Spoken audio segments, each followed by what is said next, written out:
and some of the things you're interested in. But I want to talk about your bands a little bit. Yeah. And I think maybe the last time I saw you, I could be wrong, but was it at the Jason Rosenthal tribute? I think so. Definitely. Okay. I haven't seen you since then. Yeah. And that's, the mostly where I know you, the band I've connected with you the most. And I got to be honest, I was a little confused about some of the things. Like your band, like On the Mind of Princes was back. They were doing shows. There was it reunion shows or were you back together? Mostly reunion shows, but the last time we got together, it was like our third time doing reunions. So we tossed around some ideas about jamming, but it never really, like on new stuff, writing new stuff, but it never came into fruition. What year was that? Like 2009 or something? Well, I think we did our first reunion in 2006, and then we did a reunion in 2009, a reunion in 2012. I think that was the last one. That was the Vitus one, right? We did a Vitus one, and then because Keith, yeah. I'm sorry, Keith and I walked in, and we had no idea that you guys were there.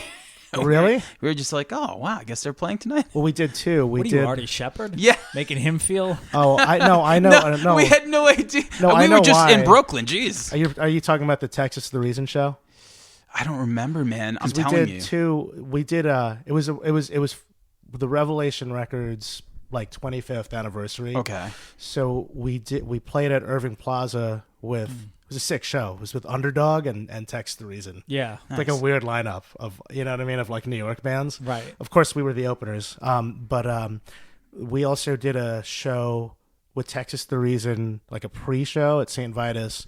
That's what. Right. It has to be, yeah. And then we did a headlining show. We played 3 shows in a row in New York, but and then we were supposed to headline this Long Island Hardcore Festival. I don't know what it was called. Maybe it was just called that. And that's around the time that we were tossing around ideas to maybe actually write new stuff, try to give it another shot. And ultimately we had canceled, and because it didn't work out. One of my bands was on that show. Yeah, I remember. And then it was like a little unclear to me. Like I didn't know why it was canceled exactly. It's like you kind of like it's canceled, you move on. Then unfortunately Jason passed away. That's right. Yeah. And then I never like really. We talked a little bit. We did some stuff together, but I never really got the full story. I don't know how that. I don't know how much you want to get into it, no, but it's fine. It's kind of it's Jason passed, and then like what happened with. Why things were canceled? Why did he kind of end all that stuff? Right. And then where you were at? Well, the truth is, like, we actually have no idea what was wrong with him or what happened to him. He was like not the healthiest person, and I think it was a heart attack. You know what I mean? We weren't really that close. Unfortunately, we played in bands together for a long time, and we had a lot of great times, but like we were never that tight. Like we didn't it was a point in time when I guess we were, but very different backgrounds. So when it was like Friday night and it was time to go out with your buddies, we didn't really do that right often. And at the time when he had passed away, he was living in Austin, Texas. And I had no idea that he had heart complications. And so, I don't think we never really got an actual reason as to like there was no name of like a thing that he had to, it was very sort of, he had heart complications and he passed away. And when that happens to you at like 33, you just know that, obviously he couldn't have been that healthy. You know what I mean? But there was nothing like a lot of assumptions that he had overdosed and things that there's no like solid, and I'm not even like holding that back. Like I have no idea. That's what I heard at first. And then you hear sort of the after story and like, it probably wasn't that. And you hear, I don't think it was. I think it was, I'm just to speak for myself. Like I had my own issues with substance abuse and stuff like that, and Jason liked to have a good time and party. You know what I mean? Yeah. Which is common. amongst musicians. And the one thing I'll say about Jay is like, it would be odd to hear him be like, oh, I don't feel good, I should go to the hospital, or I should go see a doctor. He just wasn't that kind of guy. He always was looking for the party and having a good time. And I hope that's not disrespectful to say, but that's the way he enjoyed to do things. You know what I mean?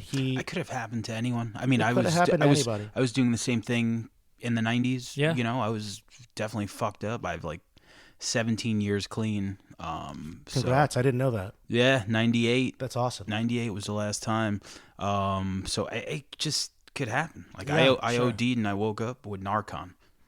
Yeah. I got lucky. It's like we talked about it earlier. It's common. And Jason didn't really have, I don't know if he ever had health insurance, or if he did, he probably didn't have it for long periods of time. He was always sort of like, had a job for a few months and then didn't have it. He was sort of like, I feel like if we were famous, like his life probably really wasn't that different from like a Kurt Cobain or something. He had like a pretty, I feel bad, but he had kind of like fucked up life. I grew up in a really good household with good parents. He definitely did not.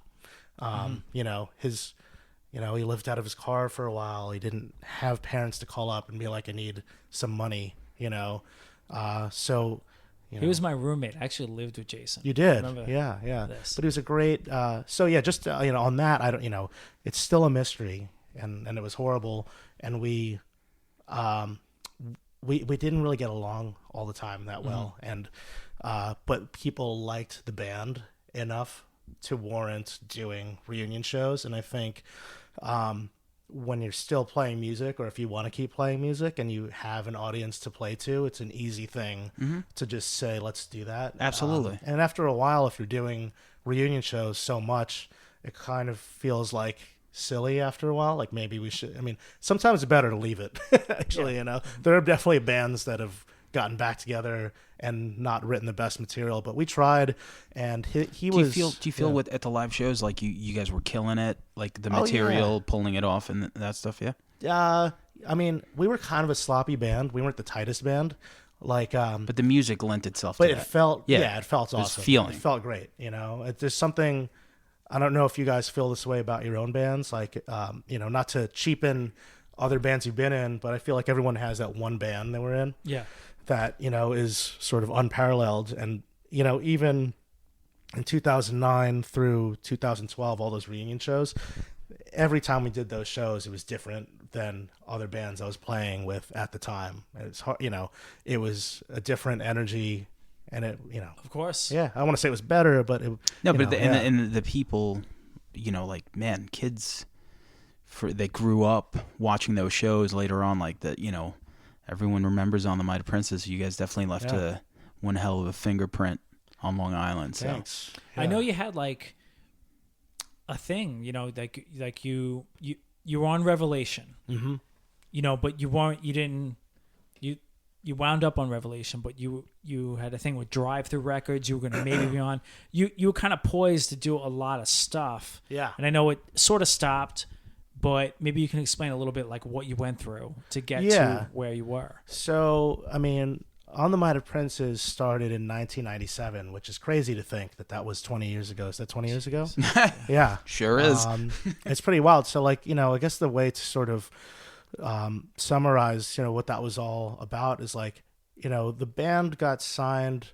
There was a first full length that was, self-released. And then the band started getting record label interest right around the time that other bands like Taking Back Sunday and Brand New and Thursday, all that started happening, and we had been doing our thing, I think we had maybe a year or two on some of those bands, so we I remember Thursday was the first band that got signed to a bigger label, and then right after that, I think in that sort of lineage we were sort of next, and we had been touring already at that point and sort of getting a local following and playing with other bands on labels.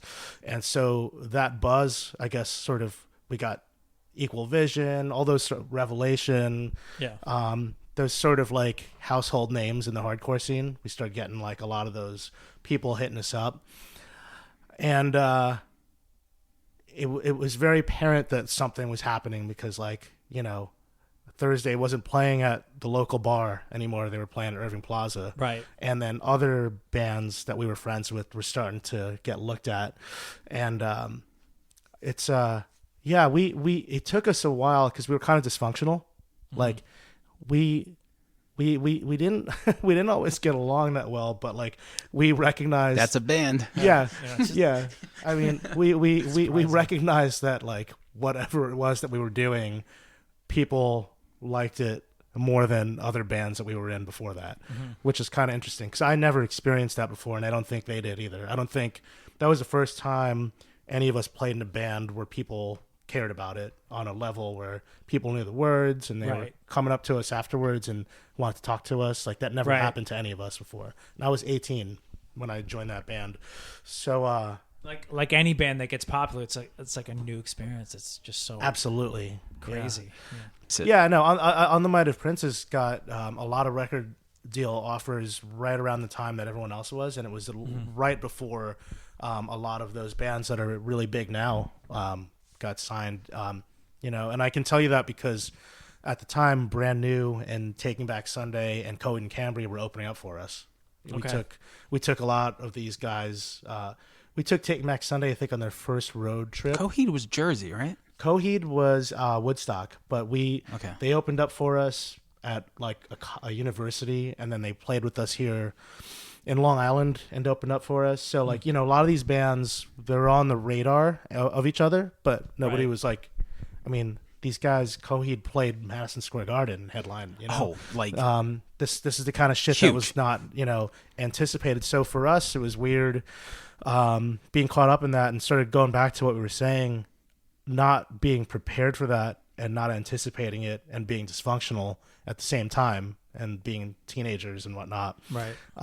Yeah, it was just, you know, it was strange. So funny story about Jason, like there was not Facebook or maybe there was Friendster or maybe I think at some point while we were a band, MySpace started, but he got phone calls when he worked at Borders Books and Music from like record labels. They'd like find the number to where he worked at, and he would get like phone calls from. I got a phone call from Victory while he was like a cashier at Borders. And I don't even know how they found his number there, but it was like that. And we ended up while we were offered a deal from Victory and Revelation, and we were sort of contemplating between the two. Victory at the time, as you guys know, was more known for like metalcore. Yeah, and like hardcore bands. It was not what people know it to be today. So we thought that it was strange to do that because we knew them to have Earth Crisis and Straight Strife. Edge. We didn't know what they could do for us, even though Thursday already was sort of getting a lot of notoriety from doing that. But Taking Back Sunday sort of changed that. They changed directive. That. Yeah. But after that was after the fact. We didn't know, Yeah. you know, so we didn't Way see later. that coming. So we kind of passed on Victory. And then while the Rev thing was happening, and this is where I'm careful of who I name because they're friends of ours from here, but I got a phone call from Christian McKnight that he had an RX Bandit show that he had promoted in the city who were on drive-through, and he called me. I guess he had played us for the owners of the label, and this is a funny story. So I immediately like stopped whatever I was doing and drove into the city to meet with these two label owners, Richard and Stephanie, and I think they were leaving town like the next day. So It was just you? It was just me because I handled all that shit. Like the other guys in my band, great guys, you know what they do. Jason was a good songwriter. Lou and Tommy are, you know, great dudes. I mean, they were not, you know, exactly the people that were going to go out and talk to record labels. Or I'm laughing because the idea of imagining that to me seems so bizarre to imagine any of those guys talking to a record label. So I kind of... We're all glad you handled it. Yeah. So I was like, always handle that stuff. But I wanted it so bad that I set up a showcase and told them that if their flight, I'm thinking they're like, oh, if your flight's at 2 p.m. tomorrow, well, then I'll book time at a rehearsal studio in Midtown so we could play for you at like 10 a.m. and I'll invite all my friends. So we played a showcase for drive-through like the next day, and I called all my friends. We had a show, and maybe like 30 people showed up at like 10 a.m. It's just a weird time to like play and like have energy. Sure. And because I guess the 30 people do feed off the crowd. Yeah. And I think your band was one of those bands that definitely, worked better, and I'm sure the crowd feed off of it. Yeah, of course. Yeah, and for all of us too. I mean, that's how it goes. Like, but it was funny because our friends were so excited because you feel like something like huge is going to happen. Right. So all that is like really exaggerated. But long and behold, a couple hours after we played for them, they called me up on my phone and expressed interest in signing us to the label, and had all these crazy promises of things they could do for us, things the labels tell bands to get. Just out of curiosity, what? Well, like at that tours? time, a lot of bands were on Warped Tour. They had buses. Mark Trombino was like the guy that was producing bands like Midtown and Jimmy Eat World and all that kind of stuff. So, I remember sort of just the promises being like, we'll get you on good tour packages, and that's all you really want. Yeah, you don't have to you don't have to drive yourself. You don't have to. I mean, this is when the music industry was really thriving. Right. You don't have to drive yourself. We'll get you a bus. We'll get you a driver. You can record with this dude that you want to record with. All sorts of shit. And I think it doesn't matter if I misquote. I mean, it was like I think they were like waving like 30-40 grand in front of us on top of all the shit. That was like the record advance. Because an advance is weird. Is it like your money to put in your pocket? I think it was. It was for recording. Okay. And then on top of we'll get you on the cool packages. 30-40 grand is 14 times more than we've ever paid for recording it. Sure. Yeah. Years. Well, at the time, and I could tell you this, like I remember, like I knew what other bands' recording budgets were. So we. Ultimately, when we ended up on Rev, our recording budget was like $6 grand, which today is a lot of money. Yeah. But I remember being jealous, and like hearing about other friends' bands that were recording, and Big Blue Meanie was the big studio. I think that's where Taking Back Sunday recorded their first full length on Thursday. Yeah. And you would hear Sal. Yeah, Sal. You would hear numbers of recording budgets that were definitely in the double digits. Yeah. Or like not 10, 15, 20, right. stuff like that. $5,000 in Minor Matter. I'm laughing at Artie's. That's a lot of money. Yeah. And at the time, it felt not enough. It seems strange. If someone gave you $5,000 to record right now. Oh, dude, if someone gave me $5,000 to record, yeah. I would make I would be able to make Kid A by Radiohead with that money. Yeah. Right. Back then, it felt awesome the first time. The second time it went from 5,000 to 6,000, and we were like, what? Yeah. And then it just felt like not enough. Well, it was funny because like that all that was happening, and when someone dangles money and all that shit in front of you, obviously that seems like the better choice. And we didn't have a manager, we didn't have any of that stuff. We didn't have like a team or a lawyer, and they just had you. The funny shit was that they wanted us to re-record our album "Where You Are, Where You Want to Be" with a new producer.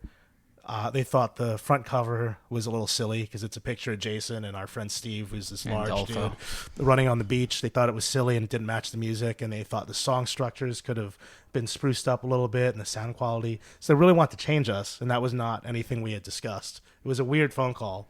But we kind of, that conversation turned into like, oh, you can pay off some of our credit card bills. Like we heard stories that like, that Vagrant or one of those labels did that for Dashboard for that guy. Vagrant. So like, actually.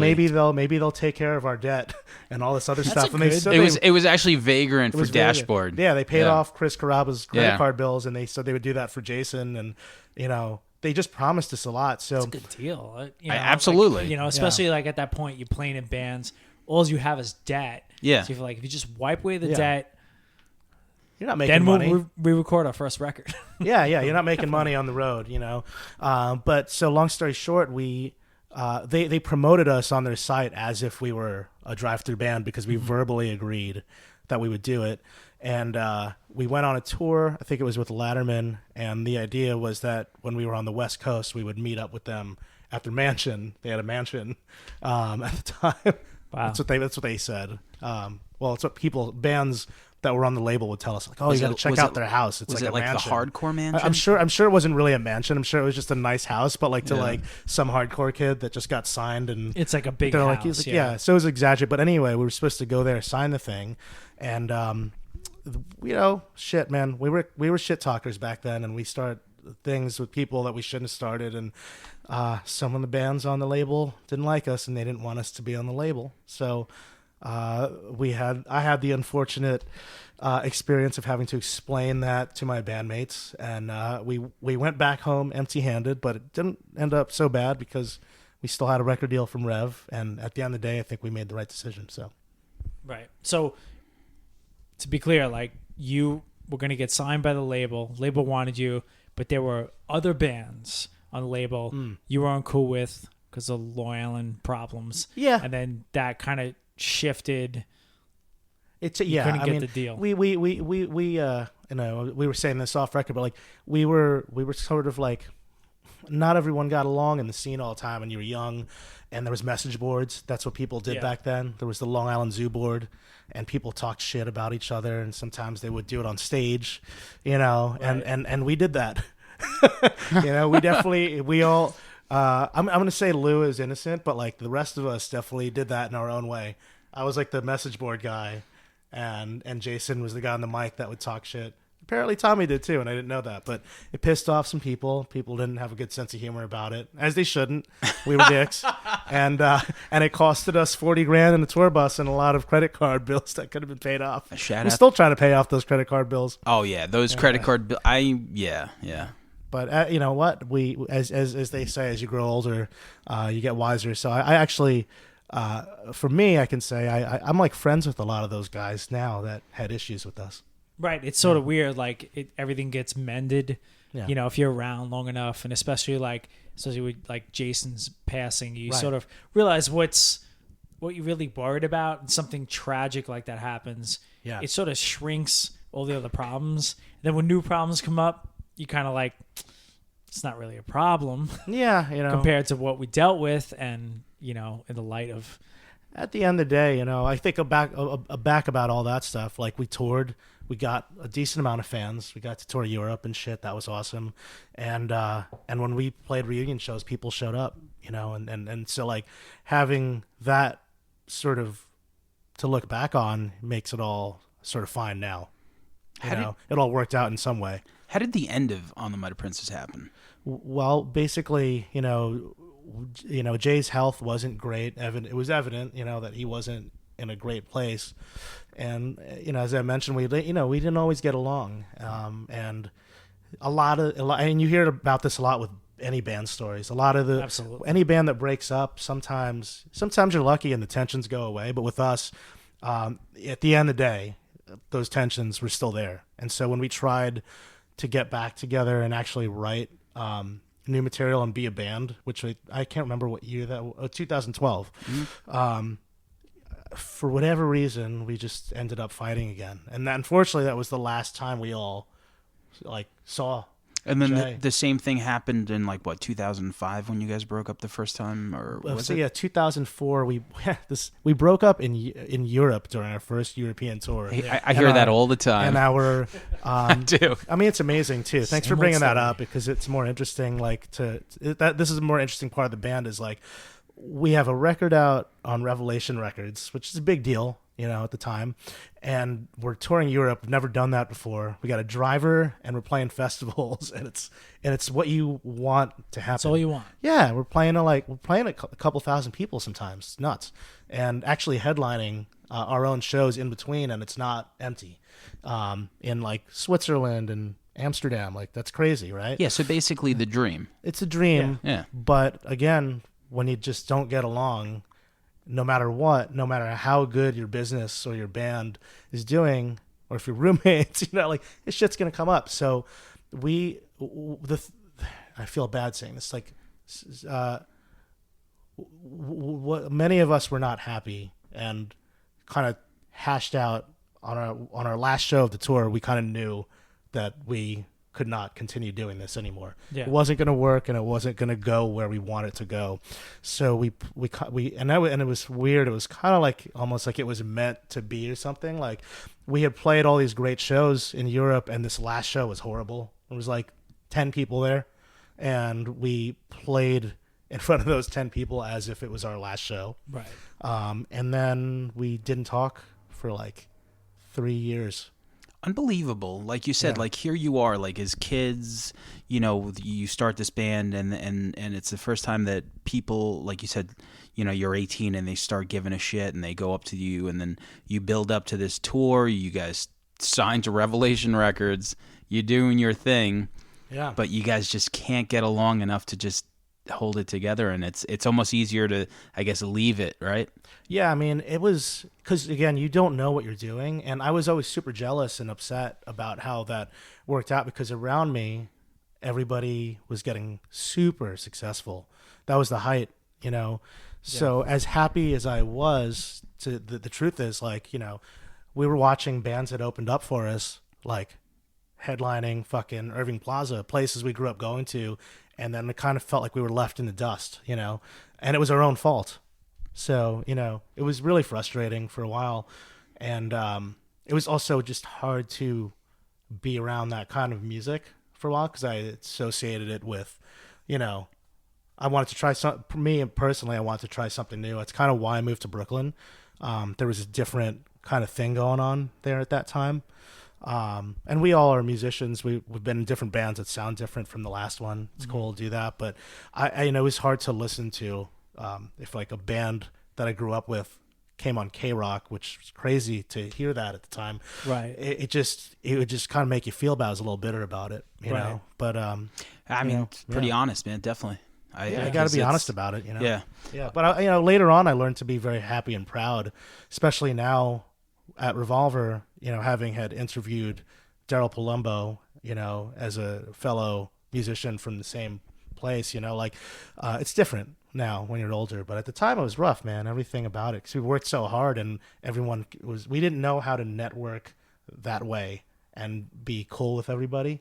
It was we just didn't handle it the right way. It was the wrong group of people. You know, and I think, like, you know, if On the Mighty Princes did have that great European tour and everything did go great, you know, and then those other bands around you still had success, probably easier to handle, because you're thinking like, oh shit, we're all doing good, we're on a smaller scale, maybe the next record, you know, we sign to wherever. So, but probably because shit was going bad, it was probably easier to just focus on the negative. It was, actually a funny thing you just sort of sparked my memory back a little bit. Like we never got to the point where we made a music video like everybody else, and we were about to, and the folks at Rev were pretty positive they could get us airplay just like everybody else was at the time. But yeah, it's kind of, you know, we kind of blew it. That's what happened. We blew it, you know, and it's okay to say that. That's what happened. You know? Yeah. But it's kind of it's most of, you know, our friends, their bands, and their trajectory is blowing it, you know, and you look back and you say like, I could have done this, I could have done that, but it's a tough path. I mean, planets have to align. You have to win the lottery to get into, you know, being a successful band.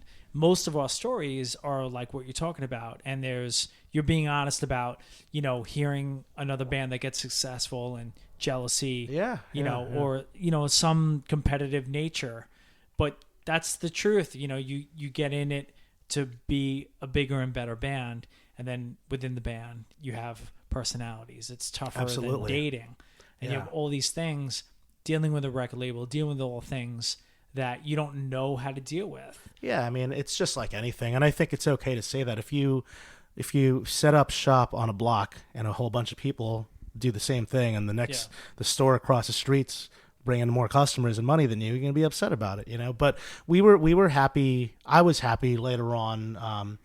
I think once I had enough time to sort of grow as a person, try new different bands and stuff like that, I kept going. So like I kind of, while that band sort of like withered away, I was still determined as a drummer and as a musician to find whatever I could find to keep it going. And you know, it's literally 20 years later, and I have not stopped. No, I like I like the Yeah. Gracer stuff too. I remember you were Thanks. playing Gracer, and I thought Justin was doing some really interesting stuff with like the programming and stuff like that too. And then I think you played with Tommy again, right, in Villa Vina? Yeah, we the Gracer was lucky, and we ended up on Revelation after on the Might of Princes. I guess they sort of took a chance on me, and said, "All right, we'll release your next band." That sort of was a quick thing. Didn't really work but out. you